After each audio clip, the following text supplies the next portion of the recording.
चंदन नगर गांव में आरती अपने पिता सूरज के साथ रहती थी। आरती एक बहुत ही गरीब घर की बेटी थी। उसके पिता गांव के ही सेठ पन्नालाल के घर पर काम किया करते थे। सेठ पन्नालाल और उनकी पत्नी मंजू अपने बेटे विशाल की शादी के लिए लड़की की तलाश कर रहे थे। एक दिन सेठ पन्नालाल की पत्नी मंजू की नजर आरती पर पड़ी। उस दिन आरती अपने पिता को खाना देने के लिए सेठ पन्नालाल के घर आई थी। विशाल के पापा, क्यों ना हम विशाल की शादी आरती से करा दें? कैसी बात कर रही हो मंजू? आरती हमारे नौकर की बेटी है, उसका और हमारा कोई मेल नहीं है। इसलिए तो कह रही हूं, उसे हम हमेशा अपने पैरों के नीचे दबा कर रख सकेंगे। बाप और बेटी दोनों मिलकर हमारे घर का काम करेंगे और हमारे सामने मुंह भी नहीं खोल पाएंगे। सेठ पन्नालाल अपनी पत्नी मंजू की बात मान लेते हैं और विशाल की शादी आरती के साथ हो जाती है। नौकर की बेटी होने के कारण उससे घर में कोई सीधे मुंह बात नहीं करता था। उसके साथ घर की बहू जैसा नहीं बल्कि नौकरों जैसा ही व्यवहार होता था। विशाल भी आरती से कभी प्यार से बात नहीं करता था। आरती, आरती, कहाँ हो तुम? जी आई। मेरा कोट कहाँ रखा है? कितनी बार कहा है मेरी चीजों को अपने गंदे हाथों से मत छुआ करो। तुम्हें मेरी बात समझ में नहीं आती? मुझे पापा के साथ काम पर निकलना है। अरे तुम क्या समझोगी पैसे कैसे कमाए जाते हैं? लाखों का बिजनेस है हमारा, समय पर काम पर जाना होता है। आरती दौड़ी दौड़ी विशाल के सामने आती है। पति की जली कटी बातें सुनकर आरती की आंखों में आंसू आ जाते हैं। अपनी साड़ी के आंचल से अपना आंसू पोंछते हुए आरती अलमारी से कोट निकालकर विशाल को दे देती है। ये लीजिए जी, अलमारी में ही रखा हुआ था। हाँ हाँ ठीक है, ज्यादा जबान चलाने की जरूरत नहीं है।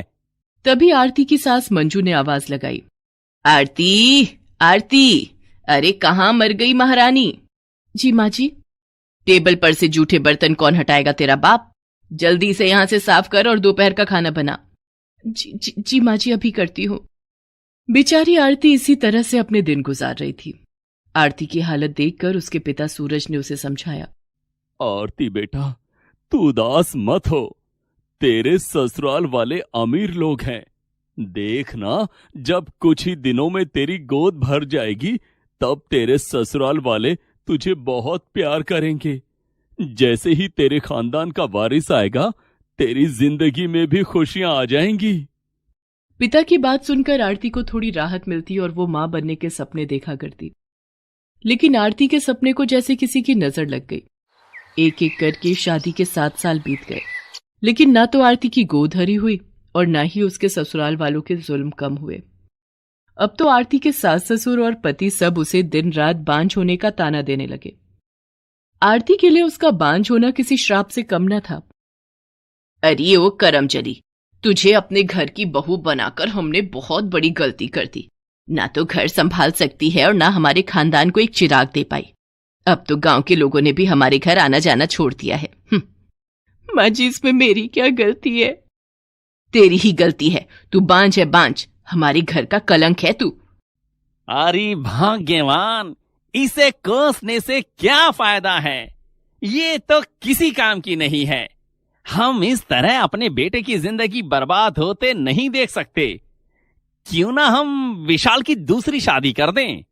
तभी विशाल वहां आ जाता है और अपने माता पिता से कहता है, उसकी जरूरत नहीं है पिताजी। क्यों जरूरत नहीं है बेटे? क्या तुझे इस घर में औलाद की कमी नहीं खलती? पिताजी, वो मैं अपनी दोस्त रीना से बहुत प्यार करता हूं। हम लोग काम के सिलसिले में शहर में एक दूसरे से मिले थे और अब वो मेरे बच्चे की मां बनने वाली है।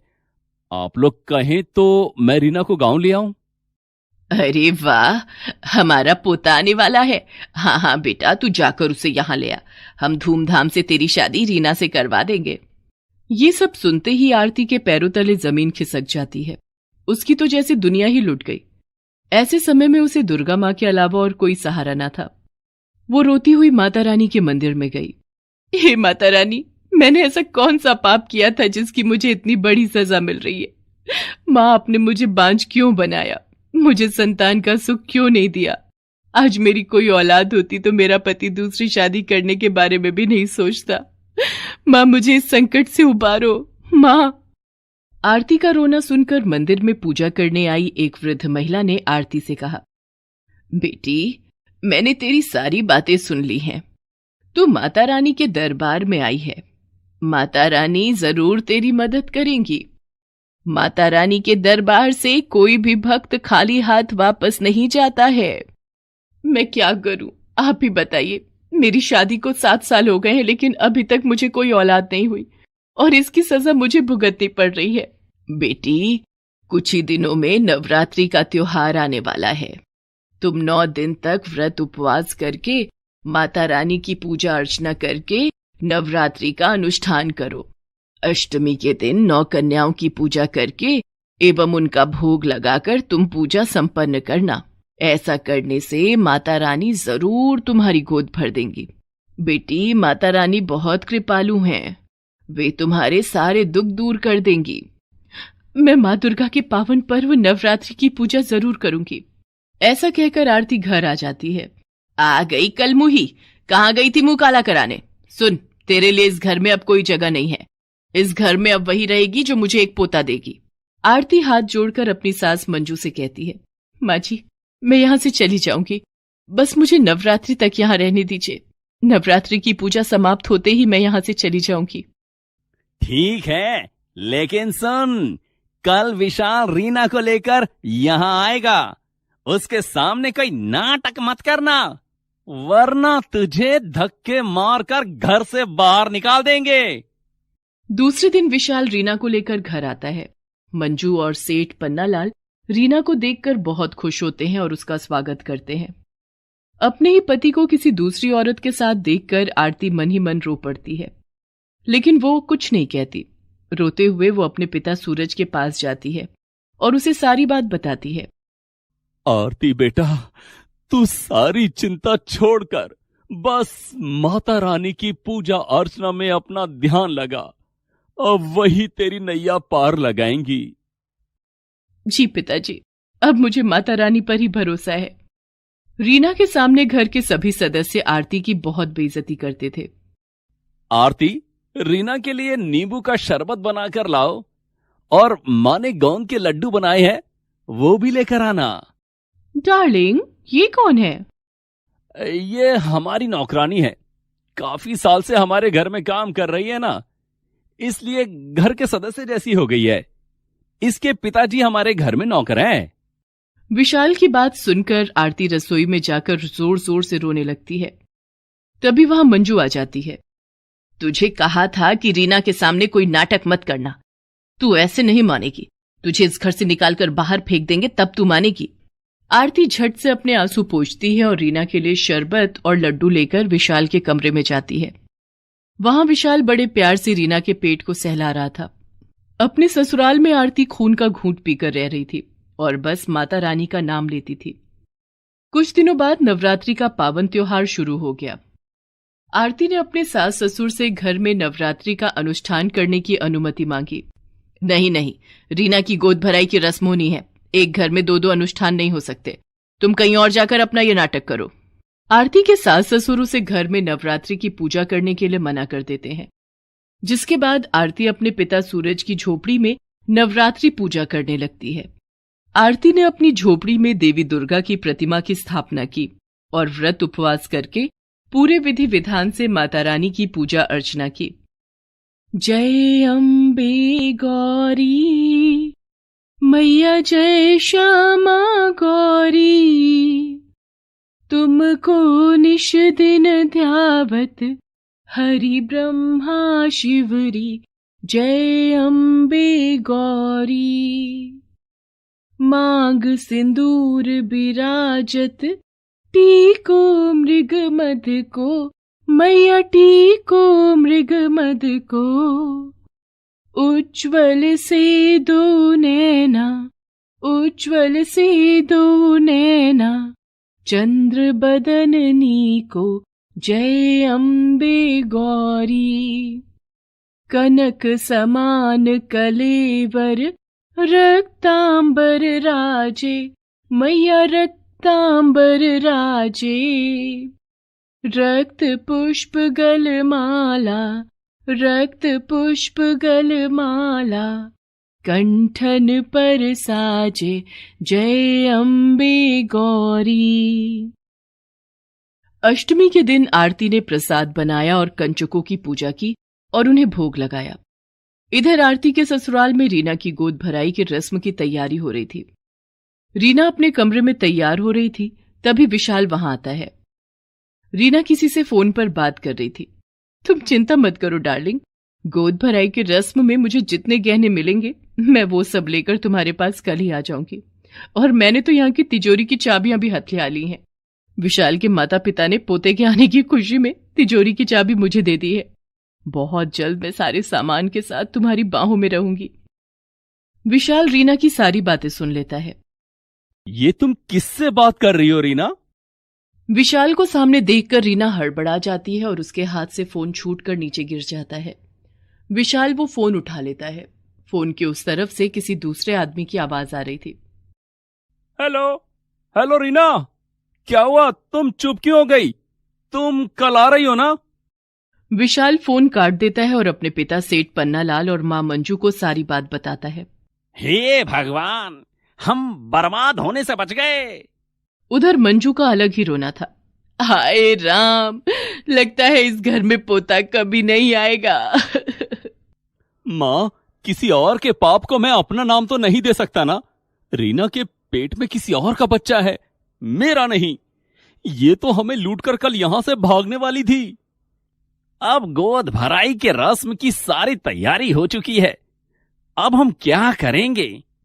मालिक, आप गोद भराई की रस्म अपनी बहू आरती की कीजिए। आरती मां बनने वाली है। क्या? हाँ मालिक, नवरात्रि पूजा के अंतिम दिन कंचकों को प्रसाद खिलाने के बाद आरती की तबीयत अचानक खराब हो गई। मैं वैद्य जी को बुला कर लाया। मैंने सोचा था शायद उपवास के कारण आरती की तबीयत बिगड़ गई होगी, लेकिन बधाई हो सूरज, तुम्हारी बेटी मां बनने वाली है। आरती 1 महीने के गर्भ से है। ये सब नवरात्रि पूजा और माता रानी की कृपा से हुआ है मालिक। सूरज की बात सुनकर मंजू ने आरती को गले से लगा लिया। सभी ने आरती से अपने कुकर्मों की माफी मांगी और आरती की गोद भराई की रस्म पूरी की गई। विशाल ने पुलिस बुलाकर रीना को हवालात भेज दिया और 8 महीने बाद माता रानी की कृपा से आरती ने एक सुंदर सी बेटी को जन्म दिया। बोलो माता रानी की जय, शेरा वाली की जय, पहाड़ा वाली की जय। सियाराम दुर्गापुर गांव में पंडाल लगाने का काम करता था। खास तौर पर नवरात्रि के दिनों में सियाराम को खूब काम मिलता था, क्योंकि नवरात्रि के हर दिन गांव में कोई न कोई माता रानी का जागरण या भजन कीर्तन करवाता ही रहता था। इसके साथ ही सियाराम खुद भी माँ दुर्गा का परम भक्त था। वो और उसकी पत्नी कावेरी नवरात्रि के लिए बहुत पहले से तैयारियां शुरू कर दिया करते थे। कावेरी, ओ कावेरी, वो माता रानी की चुनरिया तैयार हुई कि नहीं? हाँ, बस होने ही वाली है, बस सितारे टांकने रह गए हैं। ओहो कावेरी, थोड़ा जल्दी करो ना, कितना काम बाकी है। आप चिंता क्यों करते हो, ये सब पहली बार थोड़ी ही कर रहे हैं हम। वो तो है कावेरी, लेकिन फिर भी मुझे चिंता हो रही है। तुम्हें पता है माता रानी की कृपा से इस बार काम बहुत ज्यादा मिला है। पूरे नवरात्र हर दिन 2 से 3 जगह पंडाल लगाने हैं। मुझे डर है कि कहीं कोई गलती ना हो जाए। ऐसे कैसे गलती हो जाएगी जी, माता रानी का आशीर्वाद है हमारे साथ। जैसे हर बार काम अच्छे से होता है वैसे ही इस बार भी होगा। बाकी एक सुझाव है मेरे पास, अगर आपको ठीक लगे तो। हाँ, बताओ कावेरी, क्या कहना चाहती हो? कल मुझे सीता भाभी मिली थी, बड़ी परेशान थी बेचारी। वो हरी भैया सब कुछ छोड़कर वापस गांव आ गए हैं। अरे, लेकिन हरी तो शहर की एक बड़ी जागरण मंडली में काम कर रहा था ना, तो फिर वो वापस क्यों आ गया? वो तो पता नहीं, बस भाभी ने इतना बताया कि शहर में कुछ बात नहीं बनी और हरी भाई सब कुछ छोड़कर वापस गांव आ गए हैं। बड़ी परेशान लग रही थी भाभी। अगर आपको ठीक लगे तो आप हरी भैया को भी अपने साथ लगा लो, आपकी भी मदद हो जाएगी और उनकी भी कुछ कमाई हो जाएगी। ये तो बहुत अच्छा सुझाव है कावेरी। मैं आज ही जाकर मिलता हूं हरी से। सियाराम और कावेरी दिल से बहुत ही भले थे। वो हरी और उसके परिवार की मदद करना चाहते थे। इसीलिए सियाराम ने खुद हरी के घर जाकर उससे बात की। लेकिन हरी वो थोड़ा तुनक मिजाज था। काम की जरूरत होते हुए भी उसने सियाराम के सुझाव को ठुकरा दिया। पर हरी, तुम मना क्यों कर रहे हो? तुम्हें तो काम की जरूरत है ना। मैं तो इसीलिए तुम्हारी मदद करना चाह रहा था। सियाराम भैया, मुझे अपना काम करना है। अब आपके साथ जुड़कर काम करूंगा तो चलेगी तो आपकी ही, और वैसे भी कितनी कमाई हो जाएगी मेरी। सच कहूं तो मैं शहर से गांव इसीलिए आया हूं ताकि यहां आकर मैं खुद का काम शुरू करूं। अच्छा, तो ऐसी बात है। चलो कोई बात नहीं, तो फिर मैं चलता हूं। तुम खूब अच्छे से अपना काम शुरू करो, और कोई मदद चाहिए हो तो बेझिझक बताना मुझे। तुम्हारा दिमाग खराब है क्या? इतना अच्छा मौका था। सियाराम भैया का कितना बढ़िया काम चल रहा है। अरे वो तो उनका बड़प्पन है कि खुद यहाँ आकर तुमसे बात की और तुमने उन्हें साफ मना कर दिया। आखिर चाहते क्या हो तुम? बस चुप हो जा। मुझे किससे क्या कहना है और क्या करना है ये तू मुझे नहीं बताएगी, समझी? एक बात और सुन ले कान खोल के। आइंदा अगर गांव में किसी के सामने भी तू रोने गई तो मुझसे बुरा कोई नहीं होगा। इतना कहकर हरी घर से बाहर चला गया। सच तो यही था कि उसकी माली हालत ठीक नहीं थी, लेकिन वो ये बात किसी को जताना नहीं चाहता था। वो अपने घर से निकलकर सीधा गांव के अमीर सेठ ताराचंद के पास गया और उनके सामने हाथ जोड़कर बोला, सेठ जी, वो मैं अपना काम शुरू करना चाहता हूं। अगर कुछ मदद हो जाती तो बड़ी कृपा होगी। देख भाई, कृपा तो तुझ पे मैं कर दूंगा, लेकिन ये बता गारंटी किस बात की देगा? शहर में तो कुछ हो ना पाया तुझसे, तो फिर यहाँ गांव में क्या कर लेगा अब? सेठ जी, यहाँ पर अपना पंडाल और जागरण करवाने का काम शुरू करूंगा। क्या कहा? पंडाल? लेकिन वो तो अपना सियाराम कर ही रहा है और बहुत अच्छे से कर रहा है। फिर तू कैसे टिकेगा उसके सामने? सिर्फ टिकूंगा ही नहीं सेठ जी, बल्कि पूरे गांव में अपना नाम करके दिखाऊंगा मैं। वो सियाराम, उसे आता ही क्या है? आप सबने बेकार में ही उसे इतना सिर पे चढ़ा रखा है। अरे मैं शहर से आया हूं, वहां के तौर तरीके बहुत अच्छे से सीख के आया हूं मैं। आप देखना सेठ जी, मैं लोगों को ऐसी व्यवस्था करके दूंगा कि कोई भी सियाराम के पास नहीं जाएगा। ठीक है, फिर पैसे तो तुझे मैं दे रहा हूं, लेकिन याद रखियो हरी, तेरा काम बढ़िया चले या बेकार, मुझे मेरा पैसा सूद समेत तय समय में वापस चाहिए, वरना। अरे कैसी बात कर दी मालिक, आपके पैसे लेकर कहां जाऊंगा मैं? आप देखना, समय से पहले ही चुका दूंगा। ताराचंद हरी को उसका काम शुरू करने के लिए पूरे 10 लाख रुपए ब्याज पर दे देता है। हरी उन पैसों से पंडाल का काम शुरू कर देता है। उसने ताराचंद से लिया हुआ सारा पैसा शुरुआत में ही खर्च कर दिया। उसे पूरा विश्वास था कि वो सियाराम से ज्यादा कमाई कर सकेगा और इस बात की झलक उसे दिखने भी लगी थी। हरी अपने पंडालों में शहरी झलक लेकर आया था, जिससे लोग उसकी तरफ आकर्षित हो रहे थे। अरे पर मोहन भैया, मैंने तो सारी तैयारियां कर ली हैं। आप ऐसे ऐन वक्त पर मना कैसे कर सकते हैं?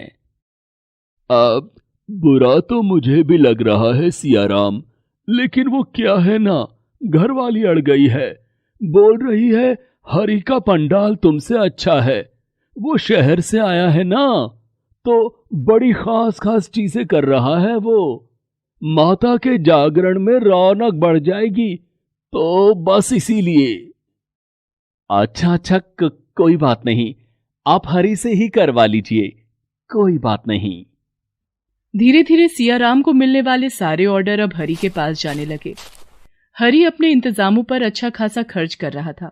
साज सजावट से लेकर खाने पीने के इंतजाम तक सब कुछ शहरी तरीके से ही हो रहा था और गांव के लोगों को खूब पसंद भी आ रहा था।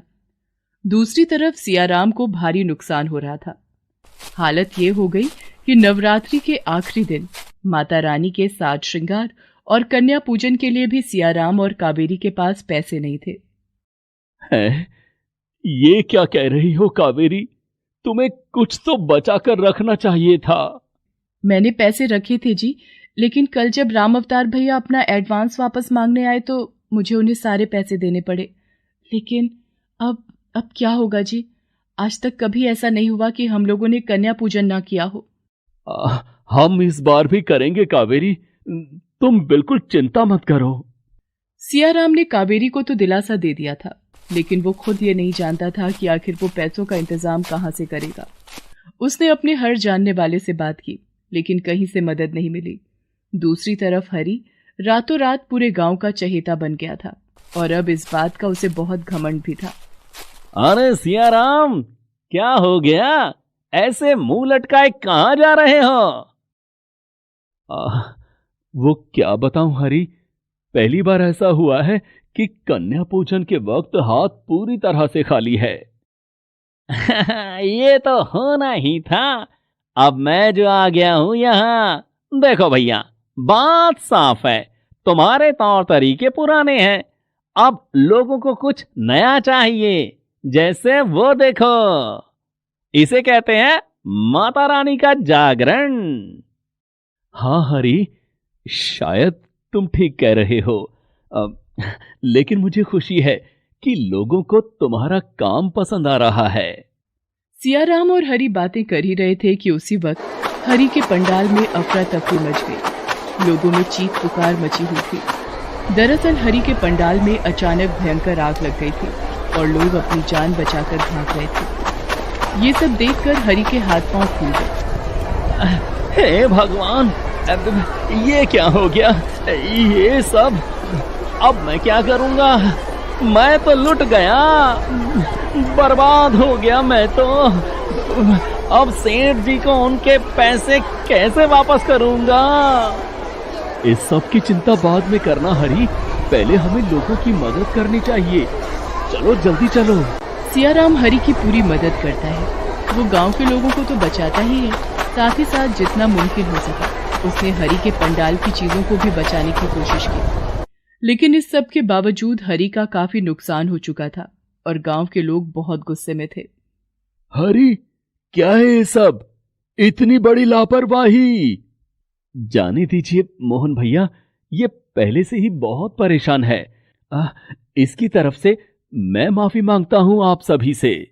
नहीं सियाराम, माफी तो हमें मांगनी चाहिए, और वो भी तुमसे। इस हरी के शहरी टीम टाम के चक्कर में हमने तुम्हें किनारे कर दिया, जो इतने सालों से सब कुछ इतने अच्छे से कर रहा था, वो भी इतने कम पैसों में। इस हरी ने हमसे पैसे भी ज्यादा लिए और फिर देखो क्या हुआ। हो सके तो हमें माफ कर दो। कोई बात नहीं मोहन भैया, लेकिन मेरी आप सभी से विनती है कि जो मेरे साथ हुआ अब वो हरी के साथ नहीं होना चाहिए। इस आग की वजह से इस बेचारे को बहुत नुकसान हुआ है, तो हम सबको मिलकर इसकी मदद करनी चाहिए। सियाराम की बात सुनकर हरी बहुत ही शर्मिंदा हो जाता है। मुझे माफ कर दो भैया। सच तो ये है कि मैंने हमेशा आपको दबाकर खुद ऊंचा उठने की कोशिश की, इसलिए मैं ना तो शहर में कुछ कर पाया और ना ही यहां गांव में। जो हुआ उसे भूल जाओ हरी। तुम चाहो तो हम दोनों अब भी मिलकर काम कर सकते हैं। सियाराम की बात सुनकर हरी उसके गले लग गया। उसने सबसे पहले सियाराम के साथ मिलकर खूब अच्छे से कन्या पूजन किया और फिर पूरे मन से सियाराम के साथ मिलकर काम करने लगा। हरी के नए तौर तरीकों और सियाराम की मेहनत से उन दोनों ने जल्दी ही खूब नाम कमा लिया और सिर्फ गांव ही नहीं बल्कि वो दोनों शहर जाकर भी माता रानी के जागरण करवाने लगे। Please subscribe this channel.